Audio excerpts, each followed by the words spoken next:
Y direct selling? क्योंकि direct selling में responsibility होती है, जिसमें कंपनी डिनाई नहीं कर सकती कि ये मेरा प्रोडक्ट है। आप मार्केट से अमूल का घी लेकर आते हैं तो सामने वाला डिनाई कर सकता है ये मेरा नहीं है, और अमूल की कंपनी वाला तो कहेगा भाई हम तो ओरिजिनल बनाते हैं, ये डुप्लीकेट तो किसी और ने बनाया, तो कंपनी को ढूंढो जिसने बनाया, मैं तो नहीं। लेकिन आरसीएम कभी ऐसा नहीं कह सकती, डायरेक्ट सेलिंग की कंपनी ऐसा नहीं कह सकती। क्यों? कारण नंबर 1, ये एक्सक्लूसिव स्टोर पर मिलता है, मार्केट में मिलता ही नहीं, तो रेस्पॉन्सिबल हो गई पहले नंबर पर। दूसरा, इसको अगर लेना है तो बिल कटाना ही पड़ता है, अगर बिल नहीं कटा तो ये पीवी में शामिल ही नहीं होता। तो न कभी बेचने वाला मना कर सकता है, न कंपनी मना कर सकती है। इसलिए डायरेक्ट सेलिंग की कोई भी कंपनी के प्रोडक्ट प्योर ही होते हैं। वो खराब भी बनाना चाहे तो बना ही नहीं सकती, क्योंकि सीधी आइडेंटिफाई है कि इसी ने ही बनाया। मैं आरसीएम की बात ही नहीं कर रहा हूं, मैं डायरेक्ट सेलिंग की बात कर रहा हूं। इसलिए कोई भी ऑथोराइज डायरेक्ट सेलिंग कंपनी है, उसके बिल उठाकर खाइए, कभी भी उसमें मिक्सिंग आ ही नहीं सकती। मैं आरसीएम की तो बात ही नहीं कर रहा, किसी भी डायरेक्ट सेलिंग का खाइए, कोई प्रॉब्लम नहीं। लेकिन फिर भी क्यों नहीं खाते? क्योंकि डायरेक्ट सेलिंग के प्रोडक्ट मार्केट से 25 से 30% रेट ज्यादा में पाए जाते हैं। किसी भी डायरेक्ट सेलिंग के प्रोडक्ट मार्केट से 25-30% रेट में ज्यादा पाए जाते हैं। और सन 2001 में इस अभियान के संस्थापक श्री टीसी छाबड़ा जी ने 2001 में इस समस्या का निजात निकाल दिया कि डायरेक्ट सेलिंग कंपनी के प्रोडक्ट महंगे क्यों होते हैं। तो उन्होंने सर्वे किया और पता लगाया कि ज्यादा महंगे इसलिए होते हैं कि कोई भी डायरेक्ट सेलिंग की कंपनी खुद की फैक्ट्री में प्रोडक्ट नहीं बनाती, वो एक्सपर्ट से प्रोडक्ट बनवाती है। जब एक्सपर्ट को ऐड करते हो तो एक्सपर्ट उसका मार्जिन और निकाल लेता है, इसलिए एक्सपर्ट से जब प्रोडक्ट बनाते हो तो रेट ज्यादा हो जाती है। जब ये बात डायरेक्ट सेलिंग के कंपनी के संस्थापक टीसी छाबड़ा जी को समझ में आई तो उन्होंने तब इससे घोषणा कर दी कि आज के बाद मेरी कंपनी में जितने भी खाने पीने और कॉस्मेटिक के सामान हो गए मैं खुद बनाऊंगा। और उन्होंने फैक्ट्रियां डालना चालू कर दी। आज 80 से ज्यादा फैक्ट्रियां हैं जो दुनिया की किसी डायरेक्ट सेलिंग कंपनी के पास नहीं है, और कंपनी ने अपने खुद के प्रोडक्ट बनाना चालू कर दिया।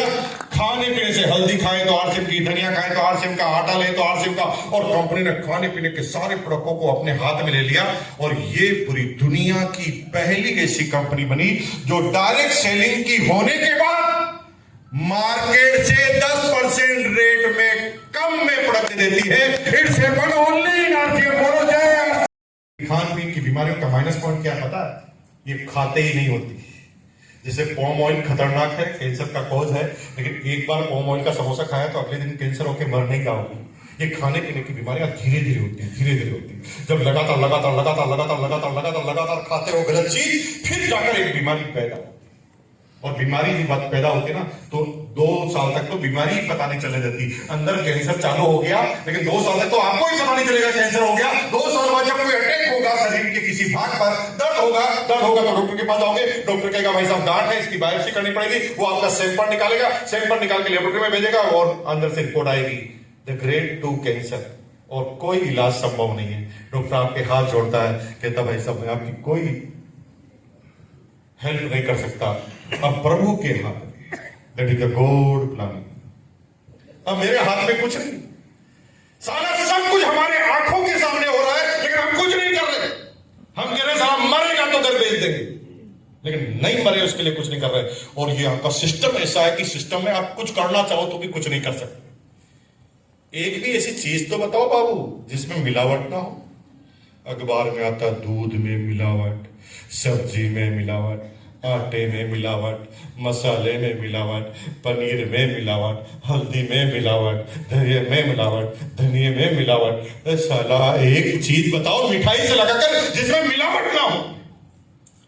लेकिन ये मिलावट की चीज आंखों से पता नहीं चलती कि कितने मिलावट है। ये बाहर से बहुत सुंदर होती है, हम मिलावट का चेक करने के लिए एक तो खा ही लेते हैं, ये देखे इसमें मिक्स है कि नहीं, आओ एक तो गया, अब पहले पता भी चल जाएगा तो गया अंदर, अब कुछ नहीं हो सकता। अब तुमने उसकी सेना को बढ़ाने का अंदर से काम चालू कर दिया, और फिर क्या होता है, धीरे धीरे धीरे धीरे धीरे बीमारियां जकड़ने लगती है। हम कुछ नहीं कर सकते। दुनिया में अमीर बनने का एक ही रास्ता है, दूसरा तरीका ही नहीं बना। क्या आंसर? आप अमीर केवल एक ही कंडीशन में बन पाएंगे कि करना बंद कर दे तो भी काम चालू रहे, बाकी और अमीर बनने का कोई तरीका नहीं। मुकेश अंबानी अमीर क्यों है पता है? क्योंकि मुकेश अंबानी जब सो जाता है ना, तब भी पेट्रोल भरना और बिकना चालू होता है। टोयोटा अमीर क्यों है पता है? क्योंकि टोयोटा का मालिक जब सो जाता है, तभी गाड़ियां बनना और बिकना चालू रहती है। अगर ऐसा कोई काम आप कर रहे हैं कि आप नहीं करें तो भी हो रहा है, तो फिर आपका अमीर बनना फाइनल है। अब मुझे बताइए किसके साथ ऐसा हो रहा है? नौकरी खत्म, सैलरी खत्म, दुकान बंद, इनकम बंद, तो अमीर बनने के सपने बंद कर लो, बनेंगे ही नहीं। अमीर बनेंगे तभी जब आप ना करें तो भी होता रहे। अब एक भी अमीर व्यक्ति का काम बता दो जो ऐसा नहीं कर रहा हो, एक ही सिंगल बताओ। जब बिल गेट्स, जब इलोन मस्क, गौतम अदानी, मुकेश अंबानी या जिस भी बिजनेसमैन का नाम आप जानते हैं, ये जब सो जाते हैं तो भी काम ऑन चलता रहता है। अब अमीर बनना है तो ऐसा कुछ करना पड़ेगा कि हम रुक जाएं तो भी होता रहेगा।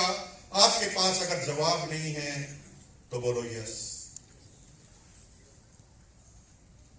बताऊं? हाथ खड़ा करके बोलो यस। यस। बताओ। अब दो तरीके हैं अमीर बनने का तरीका बता दिया, सिंपल सी बात है। मैंने जो बता दिया, घर पे जाओ, अप्लाई करो, बन जाओ अमीर, बन जाओ रतन टाटा, बन जाओ अंबानी। कोई रोकता है आपको? लेकिन उसके लिए एक जीवन कुर्बान करना पड़ता है। धीरूभाई अंबानी कुर्बान करता है तो मुकेश अंबानी का नाम होता है। जमशेद टाटा कुर्बान करता है तब रतन टाटा का नाम होता है। तो एक तरीका तो है कि खूब मेहनत करो, अपना जीवन कुर्बान करो, बच्चे के लिए जीवन आबाद करो। एक तरीका है कि अपने ही जीवन में चालू करो, अपने ही जीवन में नेटवर्क बनाओ, अपने ही जीवन में ऐसी श्रेणी तैयार करो कि इसी जीवन में तुम्हारे पास ये सारे काम होना चालू हो जाए। That is network.